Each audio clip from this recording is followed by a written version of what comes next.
Hello नमस्ते। आज मैले नयाँ भिडियो लिएर उपस्थित भएको छु। आजको भिडियोमा चाहिँ मैले एउटा ल्यापटपको चार्जर लिएर आएको छु। यो ल्यापटपको चार्जरमा खास प्रब्लम चाहिँ केही छैन, यो नयाँ नै फ्रेस नै हो र यसमा चाहिँ खास यो वायर मात्रै चेन्ज गर्न लिएर आएको छु। यो कसरी चाहिँ चेन्ज गर्ने, यसलाई हामीले कसरी खोल्ने र यसलाई कसरी चेन्ज गर्ने भनेर चाहिँ लिएर आएको छु। र यसको खास चेन्ज गर्नुपर्ने कारण चाहिँ के भन्दाखेरि यो खालको पोर्ट चाहिँ म्याक्सिमम कम युज हुने भएर चाहिँ यसलाई चाहिँ हामीले अर्को टाइपको यसमा अब कुनै डेल, एचपी, लेनोभो, टोसिबाको टाइपको पोर्ट हालेर हामीले यसलाई युज गर्न सक्छौँ र यसलाई हामीले सेल पनि गर्न सक्छौँ। यो कसरी गर्ने भनेर चाहिँ मैले आजको भिडियोमा लिएर आएको छु। र यस्तो पोर्टहरू चाहिँ हामीले मार्केटमा यस्तो पोर्टहरू पाइन्छ। यो यसरी अलरेडी नै हामीले यो वायरहरू चाहिँ किन्न पाइन्छ। यो वायरले चाहिँ हामीले यसमा कसरी चाहिँ हाल्ने र यो हाल्नुभन्दा अगाडि चाहिँ हाम्रो एचपी, डेल, टोसिबामा यसलाई मिल्ने टाइपको भोल्टेज र एम्पियर बिल चाहिँ मिल्दैन। त्यो हेरिकन हामीले यसलाई चाहिँ युज गर्नुपर्ने हुन्छ र कम भोल्टेज बेसी भोल्टेज भएमा खण्डमा फेरि ल्यापटप बिग्रिन सक्छ। त्यही अनुसारले चाहिँ हामीले यसलाई सुइटेबल हुने टाइपको चाहिँ कुन चाहिँ युज हुन्छ, कुन चाहिँ एडेप्टर चाहिँ युज हुन्छ, त्यही अनुसारले चाहिँ हामीले यसलाई पोर्ट लिएर आएर हामीले यसमा युज गर्न सक्छौँ। र मेरो भिडियो कस्तो लाग्छ प्लिज लाइक, कमेन्ट र सेयर गरिदिनु होला। साथै मेरो च्यानललाई चाहिँ सब्सक्राइब गर्नुभएको छैन भने चाहिँ प्लिज मेरो च्यानललाई चाहिँ सब्सक्राइब गरिदिनु होला। र साथै नयाँ भ्युअर्सहरू चाहिँ मेरो च्यानलमा भिजिट गर्नुभएको छ भने चाहिँ प्लिज मेरो च्यानललाई चाहिँ सब्सक्राइब गरिकन जानु होला र साथै बेल आइकन पनि प्रेस गरिदिनु होला। र यो हामीले अब कसरी चाहिँ यसमा चाहिँ हामीले चेन्ज गर्ने त यो 18.5 भोल्ट छ, 3.5 एम्पियरमा छ यो।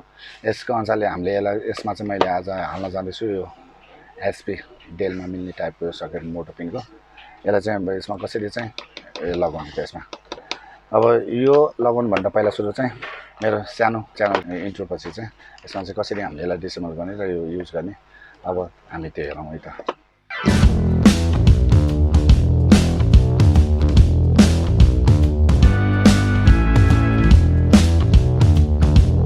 पहिला सुरु रिमुभ गर्नु पर्यो। रिमुभ गर्नलाई चाहिँ हामीले रिमुभ गर्नलाई चाहिँ टक्क यसको यो साइडबाट हामीले यसलाई प्रेस गर्दै हौँ।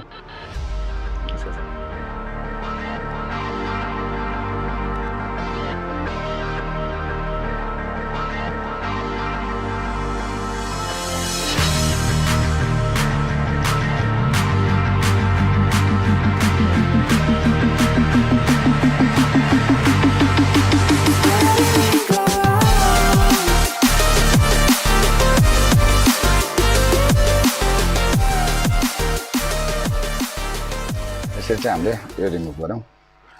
यसमा यसलाई बाहिर पनि निकालौँ। थोरै यसको साइडमा यो ग्लु टालेर राखेको छ, यसले निकालौँ। यसरी निक्ल्यो।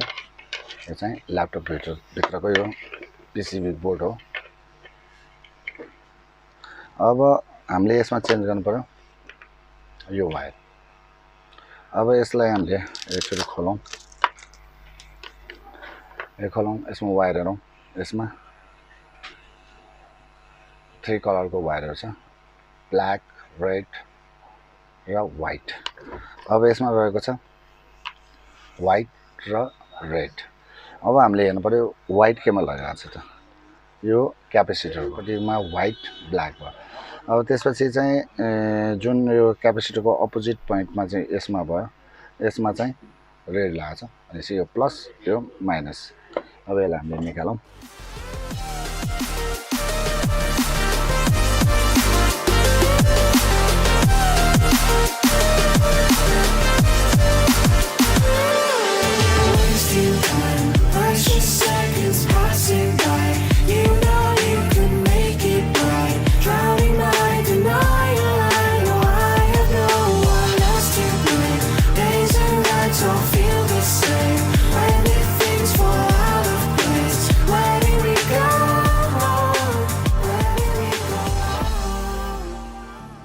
अब यो भयो।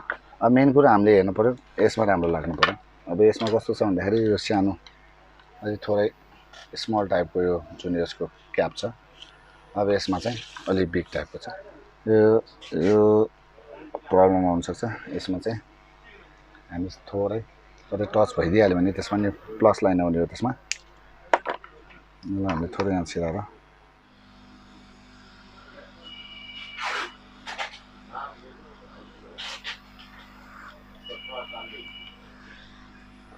यसलाई सर्ट नहुनुलाई चाहिँ हामीले यो लगाइदिउँ। लगाइसकेपछि हामी यसलाई यहाँनिर राखेर हेरौँ कताबाट मिल्छ। यसलाई यसो भित्र छिरौँ र सकेसम्म यसलाई हामीले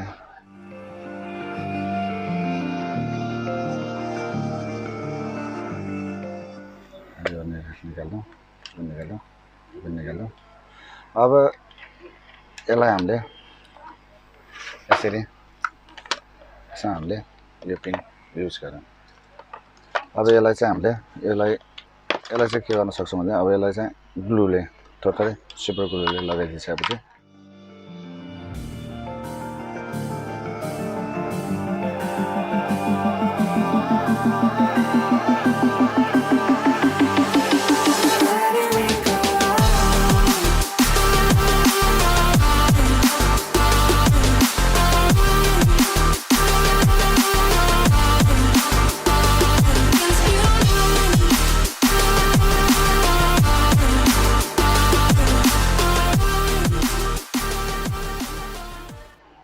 दस 15 सेकेन्डलाई चाहिँ हामीले यसरी प्रेस गरौँ यसरी प्रेस गरिसकेपछि यो मजाले टाँस्यो यसरी चाहिँ हामीले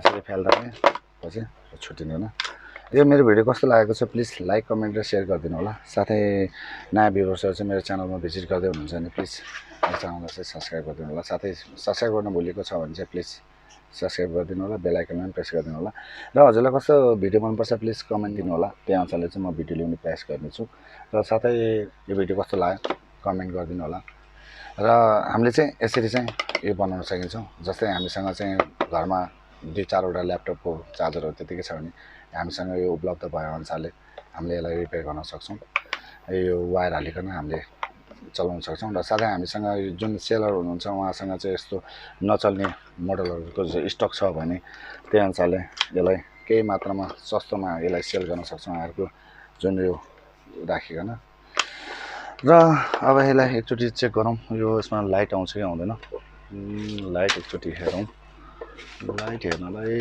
पहिला सुरु यहाँ हालिसकेपछि यसमा हेरौँ रेड लाइट बलेको छ यसमा अब एकचोटि हामी यसमा भोल्टेज चेक गरौँ हेर्दाखेरि 18.3 भोल्ट आएको छ यसमा भोल्टेज छ 18.5 भोल्ट यसरी चाहिँ हामीले इजी तरिकाले चाहिँ हामीले वायर चेन्ज गर्न सक्छौँ र यो हामीले अब सेल गर्न पनि पाइयो यो हामीले आफूले युज गर्न पनि पाइयो यो जुन ल्यापटपसँग सुइटेबल हुन्छ त्यही अनुसारले चाहिँ हामीले यसमा पोर्ट हालिकन बनाउन सक्छौँ र साथै हामीसँग चार्जर ठिक छ वायर चाहिँ यसमा बिचमा चाहिँ ब्यान्ड भएर यसमा चाहिँ चुरेको छ भने त्यही अनुसारको जुन यो सकेटवाला चाहिँ मार्केटमा खोजिकन ल्याएर हामीले यो मात्रै पनि चेन्ज गर्न सक्छौँ चार्जरलाई चाहिँ कसरी रिपेयर गर्ने भनेर लिएर आएको भिडियो कस्तो लाग्यो प्लिज कमेन्ट गरिदिनु होला र साथै नयाँ भ्युअर्सहरू हुनुहुन्छ भने प्लिज मेरो च्यानललाई सब्सक्राइब पनि गरिदिनु होला भन्दै आजको यस भिडियोबाट चाहिँ म बिदा लिन चाहन्छु आगामी आउने दिनहरूमा अरू नयाँ नयाँ भिडियो पनि ल्याउने प्रयासमा छु भन्दै बिदा लिन चाहन्छु